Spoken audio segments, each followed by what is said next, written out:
Welcome back. In this video, we move to section 3.3 about the open mapping theorem and some of its important consequences. Okay, so what is an open map or open mapping? So once again, mapping, function, application, transformation is the same thing. So an open map between two topological spaces is a function that transforms open sets into open sets. Okay. Don't confuse that with the continuity condition. Continuity means that the inverse image of an open set is open. Here we are talking about the direct image. So it's possible that a map is open but not continuous, and it's possible that a continuous map is not open. Okay, and can give counterexamples actually. Okay. Now, why are we interested in open mappings? Because if it happens that the map is bijective and continuous, then the openness condition means that the inverse is continuous. Okay? Because the inverse image under the inverse function is the direct image. So f minus 1 minus 1 of an open set is just f of the open set. So, okay, so if the bijection is continuous and open, then it's automatically a homeomorphism. Okay. And the main result that we shall prove is that a linear bounded operator between Banach spaces, if it's surjective, then it's open. Okay. And therefore, if it is bijective, then it's necessarily a homeomorphism. Okay. So surjectivity implies openness. Okay, so let us first look more closely into the openness condition of a linear operator. Here we are dealing just with linear operators. Okay, so if you have a linear operator between two norm spaces, then the following conditions are equivalent. T is open, meaning that it maps open sets into open sets. Second condition, there exists. So the image of the unit ball, the open unit ball, contains a ball of center 0. Okay, so the first ball here is a ball in F. It's a ball of center 0 and radius C, and this ball actually is a ball in E. Okay, and third condition, the image of the closed unit ball contains a closed ball of center 0 and radius C. And fourth condition, there exists a constant independent on x and y such that every y in the target space is the image of an element x in the source space whose norm is less than 1 over c times the norm of y.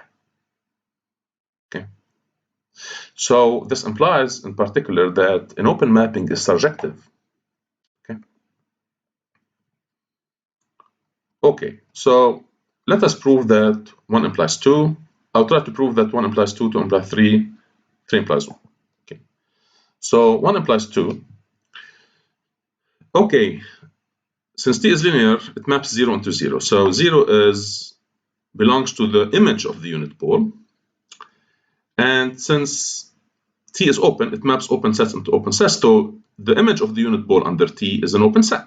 Therefore, by definition of an open set, there is a ball of center 0 contained in T of B01.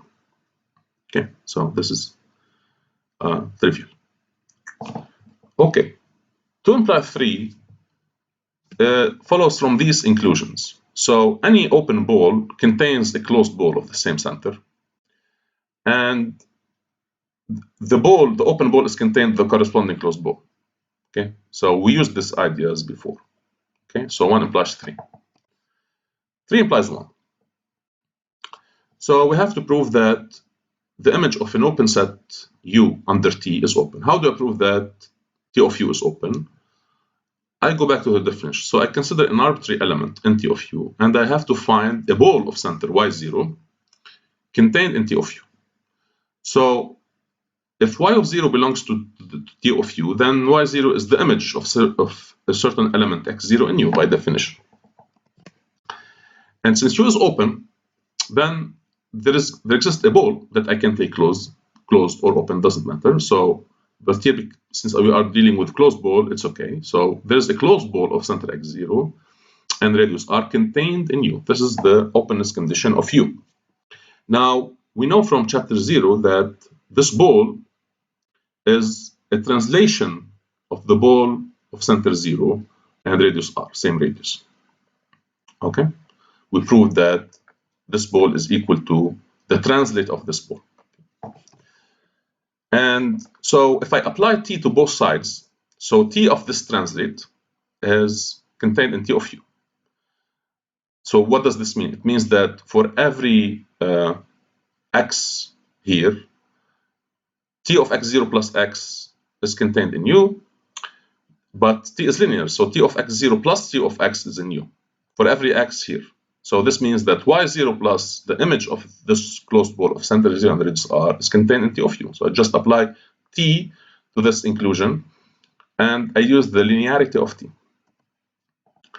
Okay, now by assumption, there exists a constant c such that the image of t under t of the closed unit ball contains a closed ball of center 0. This was actually my assumption. But homogeneity of t implies that when I multiply by r, or if you like, I do a homotopy of center 0 and ratio r. So the rb prime 0c is just b prime of 0 rc, and rt b prime 01, I can put the r inside, and rb prime 01 just b prime 0r. So this follows from simple identities that we considered in chapter 0. Okay, so this is just the homogeneity. Okay, if you don't believe me, how do I prove that? I take an element here and prove that it's here. Okay, so take an element here, call it y, right? So norm of y is less than rc or equal. So norm of y over r is less than c, so y is here, therefore it's here, and so on. So I'm sure that you are able to prove this. Okay, so now I do a translation of vector y0. Okay, so y0 plus b prime of 0 rc is contained in y0 plus this. And my condition, according to what we said, this inequality, this translate of the image is contained in t of u. And once again, this translate of the ball is the ball of center y0 and radius rc, okay, from the considerations of chapter 0. And that's it. So we found a ball of center 0 contained in t of u. And y0 was arbitrary. So this means that t of u is open. Okay? So therefore, t is an open map. Now, I want you to test your understanding that 3 is equivalent to 4. Okay? So 3 implies 4, 4 implies 3. It's very basic. And now, having established these equivalent properties of the open sets, of open maps, we can state the main result of this section, the open mapping theorem. So it says the following. If E and F are Banach spaces and T is a linear bounded operator, which is surjective, then it's necessarily open. So it maps open sets into open sets. Okay. Now I will not prove it now. I'll prove it in the next video because it's a little bit tedious. But I will deduce some important consequences of this important theorem. Okay. This theorem is far from being trivial, as we shall see now later. Okay, so the first corollary is known, as I mentioned before, it's related to the continuity of the inverse. Okay, so it's called the Banach isomorphism theorem or the bounded inverse theorem. It states the following, and maybe you encountered this in the course on differential calculus in Banach spaces. If you have two Banach spaces, E and F, and a linear bounded bijective operator between E and F, then automatically the inverse is continuous. So it's homeomorphism. Right? It's what we call a topological isomorphism, if you like. Okay, so it concerns the algebraic structure and the topological structure as well. Okay. There are examples where a continuous bijection is not continuous. It's not a homeomorphism. Okay, so continuity of the inverse is not automatic. Okay, so unlike the isomorphisms that you consider in algebra, for example, if you take an isomorphism between just algebraic isomorphism between two vector spaces, if it's bijective, then the inverse is automatically linear.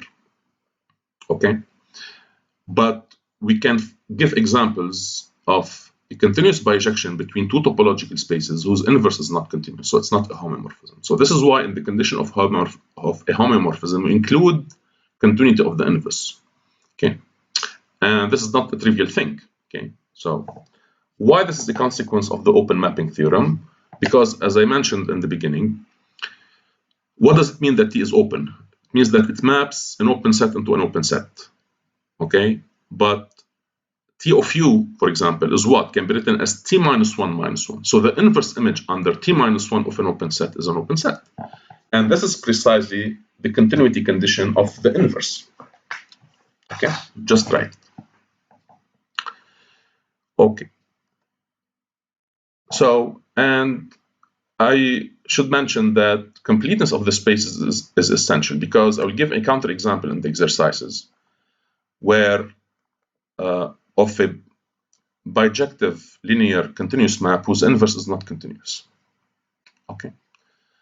So here we are assuming that both are Banach spaces. If one of them is not a Banach space, then the result is wrong.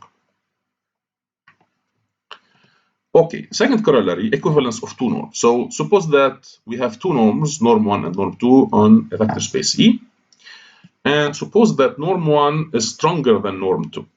Okay, this means that there exists a constant C independent on X, such that norm 2 of X is less than a constant times norm 1 of X. Okay, and this is equivalent to saying that the topology generated by norm 1 is stronger than the topology generated by norm 2. Then actually the two norms are equivalent. So reverse inequality holds. So norm of x1 is also less than another constant times norm 2. So the two norms are equivalent, and therefore they generate the same topology. Why is that? This is a consequence of the Banach isomorphism theorem. Okay, so we just take, instead of E and F, of course, we have to assume that E is complete for both norms. This assumption is essential, actually. So we take, in this corollary 3.4, E to be E with norm 1 and F to be E with norm 2. So the same underlying space, but equipped with two different norms. And we take the identity as T to be the identity. So T of X is X. Okay? Now, if you look at this inequality, what does this mean? It means that T of X in norm 2 is less than constant times norm of X. So this means that T is bounded, okay, from E to F. So, and of course, T is linear and bijective. So its inverse is continuous. What does continuity of the inverse mean? It means that T minus 1 of X is less than C times norm of X. And this is precisely this condition. Okay. Not the same C, of course. Okay, so very easy consequence of the Banach isomorphism theorem. Okay, next important result is the closed graph theorem. Okay, we know from the course of topology that the graph of a continuous map is closed. And we did an exercise in chapter 0 showing that the inverse in general is not true. So we may have a function with a closed graph without being continuous, right? But the converse is true under certain assumptions, very specific. So what are the assumptions? We have a map, a linear map between two Banach spaces. So if the graph of this linear map is closed, and the product, of course, then T is necessarily continuous. Okay? So we have now an equivalence between saying T is continuous and the graph is closed. Why is that? Okay, so we apply the previous corollary. So besides the norm of E, we we define another norm. So the norm 2 will be the original norm, and you define another norm, which is the norm, the original norm plus the norm of the image. So, okay, so we have two norms now on E. Okay, and the assumption that the graph is closed implies that E is complete for the graph norm. Of course, E is complete with this norm too, because we assume that E is a Banach space. But the closeness of the graph implies that E is also, of course, you have to check that this is a norm. This is not difficult, so it satisfies the 3 or 4 properties of a norm. It's not difficult. And second thing, E is complete for this norm. How do you prove that? You take a Cauchy sequence and you prove that it's conversion. So I want you to do that as an exercise to test your understanding. Okay, so prove that E equipped with this norm, and by the way, it's called the graph norm. Okay, so E is equipped with this graph norm is complete. Okay, take a Cauchy sequence for this norm, and then you prove that it's convergent for this norm. And now, of course, which one is bigger? Norm 1 is bigger than norm of norm 2. Therefore, by the previous corollary, there exists a constant such that norm 1 is less than a constant times norm 2. Okay? And what does it mean? If I replace, so I put x here, so norm of x in 1 is less than c times norm of x or 2. So I replace norm 1 by its value, so I get norm E, the original norm of x, plus the norm of tx is less than c times the norm of x. So when I subtract norm of x, I get that norm of tx is less than c minus 1, the constant times norm of x. Okay, so this is just the meaning that t is bounded or continuous, as you know. Okay, so these are very important and fundamental theorems in all functional analysis. Okay, so I will stop the video now in order not to make it very lengthy, and I will prove the open mapping theorem in the next video. Okay. Thank you for your attention.